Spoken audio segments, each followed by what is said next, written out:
How to transfer shares to Interactive Brokers. To transfer shares to Interactive Brokers, follow these steps.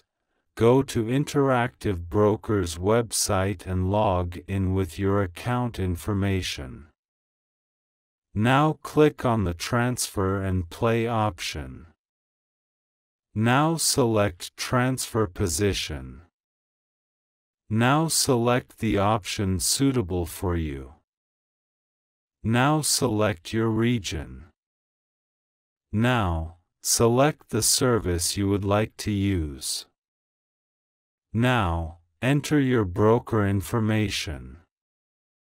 After this procedure, it can take some time to complete. If you need more information, then contact customer support. Thanks for watching.